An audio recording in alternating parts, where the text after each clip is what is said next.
Hello friends, ओम श्री गणेशाय नमो। जय श्री कृष्ण। आप सभी का स्वागत है आपकी अपने यूट्यूब चैनल पर।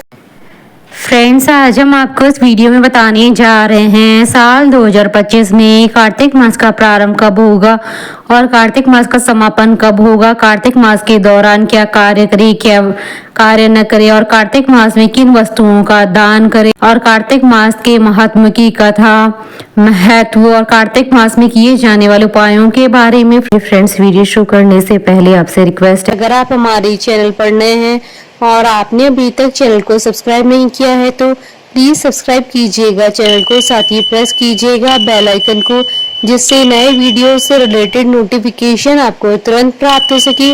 और वीडियो पसंद आने पर वीडियो को लाइक और शेयर जरूर कीजिएगा ताकि सभी भक्तों को इस वीडियो का लाभ प्राप्त हो सके। और कमेंट बॉक्स में जय श्री कृष्ण जरूर लिखिएगा। हिंदू पौराणिक और प्राचीन ग्रंथों में कार्तिक मास का विशेष महत्व है। धर्म शास्त्रों के अनुसार इस पूरे कार्तिक मास में व्रत व तप का विशेष महत्व बताया गया है। शास्त्रों के अनुसार जो मनुष्य कार्तिक मास में व्रत व तप करता है उसे मोक्ष की प्राप्ति होती है।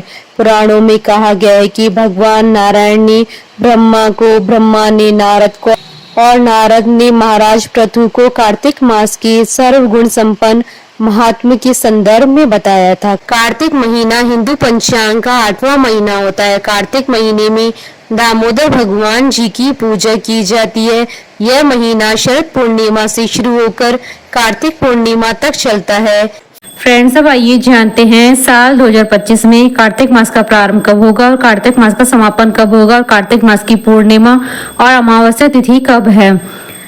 हिंदू पंचांग के अनुसार साल 2025 में कार्तिक मास का प्रारंभ 8 अक्टूबर 2025 बुधवार से होगा और कार्तिक मास का समापन 5 नवंबर 2025 बुधवार को होगा। कार्तिक मास की अमावस्या 21 अक्टूबर 2025 मंगलवार के दिन है और कार्तिक पूर्णिमा 5 नवंबर 2025 बुधवार के दिन है। फ्रेंड्स, अब हमारे चैनल पर ज्वाइन बटन को दबाकर हमारे चैनल के मेंबर भी बन सकते हैं। हम हमारे चैनल के मेंबर्स के कमेंट्स को टॉप प्रायोरिटी पर रखकर उनका रिप्लाई करते हैं। फ्रेंड्स, अब आइए जानते हैं कार्तिक मास के दौरान क्या कार्य करें, क्या कार्य न करें। इस माह में पवित्र नदियों में ब्रह्म मुहूर्त में स्नान करने का बहुत अधिक महत्व होता है। घर की महिलाएं सुबह जल्दी उठकर स्नान करें। यह स्नान कुंवारी और वैवाहिक महिलाओं दोनों के लिए श्रेष्ठ होता है। इस माह की एकादशी, जिसे प्रबोधनी एकादशी अथवा देवउठनी एकादशी कहा जाता है, इसका सर्वाधिक महत्व होता है। इस दिन भगवान विष्णु जी 4 माह की निद्रा के बाद उठते हैं, जिसके बाद से मांगलिक कार्य शुरू किए जाते हैं। इस महीने में तप एवं पूजा पाठ उपवास का महत्व होता है, जिसके फलस्वरूप जीवन में वैभव की प्राप्ति होती है। इस माह में तप के फलस्वरूप मोक्ष की प्राप्ति होती है। इस माह का श्रद्धा से पालन करने पर दीन दुखियों का उद्धार होता है, जिसका महत्व स्वयं विष्णु भगवान ने ब्रह्मा जी से कहा था। इस माह के प्रताप से रोगियों के रोग दूर होते हैं और जीवन में विलासिता से मुक्ति मिलती है। कार्तिक माह में दीपदान का बहुत महत्व होता है। इस महीने में पवित्र नदियों में, मंदिरों में दीपदान किया जाता है। ये कार्य शरद पूर्णिमा से शुरू होकर कार्तिक पूर्णिमा तक चलता है। दीपदान के पीछे का सार है कि इससे घर में धन आता है। कार्तिक महीने में लक्ष्मी जी के लिए दीप जलाया जाता है और संकेत दिया जाता है कि अब जीवन में अंधकार दूर होकर प्रकाश देने की कृपा करें। कार्तिक महीने में घर के मंदिर, वृंदावन, नदी के तट एवं शयन कक्ष में भी दीपक लगाने का महात्म्य पुराणों में मिलता है। कार्तिक माह में दान का भी विशेष महत्व होता है। इस पूरे माह में गरीबों एवं ब्राह्मणों को दान दिया जाता है। इन दिनों में तुलसी दान, अन्न दान, गाय दान एवं आंवले के पौधे के दान का महत्व सर्वाधिक बताया गया है। कार्तिक माह में पशुओं को भी हरा चारा खिलाने का महत्व होता है। कार्तिक माह में श्रद्धालु मंदिरों में भजन करते हैं, अपने घरों में भी भजन करवाते हैं। इन दिनों रामायण पाठ, भागवत गीता पाठ आदि का भी बहुत महत्व होता है। इन दिनों में खास तौर पर भगवान विष्णु एवं कृष्ण जी की भक्ति की जाती है। कार्तिक मास में 7 नियम प्रधान माने गए हैं, जिन्हें करने से शुभ फल प्राप्त होते हैं और हर मनोकामना पूरी होती है। फ्रेंड्स, अब आइए जानते हैं कार्तिक मास के नियमों के बारे में। धर्म शास्त्रों के अनुसार कार्तिक मास में सबसे प्रमुख काम दीपदान करना बताया गया है। दीप, पोखर, तालाब आदि में दीपदान किया जाता है। इससे पुण्य की प्राप्ति होती है। इस महीने में तुलसी पूजन करने तथा सेवन करने का विशेष महत्व बताया गया है।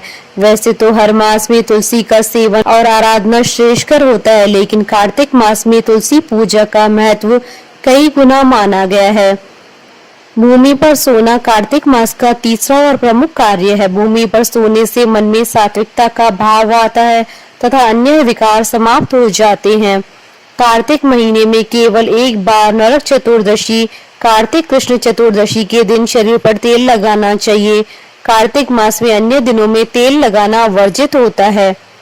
कार्तिक मास में द्विदलन अर्थात उड़द, मूंग, मसूर, चना, मटर, राई आदि नहीं खाने चाहिए।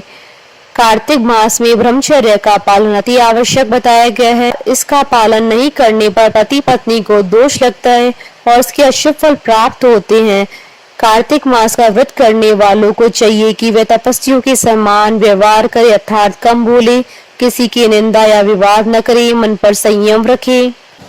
फ्रेंड्स, अब आइए जानते हैं कार्तिक मास में क्या करें और क्या ना करें और कार्तिक मास की पूजन विधि के बारे में। कार्तिक माह में कई तरीके के नियमों का पालन किया जाता है, जिससे मनुष्य के जीवन में त्याग और संयम के भाव उत्पन्न होते हैं। इस पूरे मास में मांस, मदिरा आदि का व्यसन का त्याग किया जाता है। कई लोग प्याज, लहसुन, बैंगन आदि का सेवन भी निषेध मानते हैं। इन दिनों फर्श पर सोना उपयुक्त माना जाता है। इससे मनुष्य का स्वभाव कोमल होता है, उसमें निहित अहम का भाव खत्म हो जाता है। कार्तिक मास में ब्रह्म मुहूर्त में स्नान किया जाता है, तुलसी एवं सूर्यदेव को जल चढ़ाया जाता है। बोलिए भगवान श्री कृष्ण जी की जय। हमारे साथ इस वीडियो में अंत तक बने रहने के लिए आपका धन्यवाद। ओम श्री गणेशाय नमः। जय श्री कृष्ण।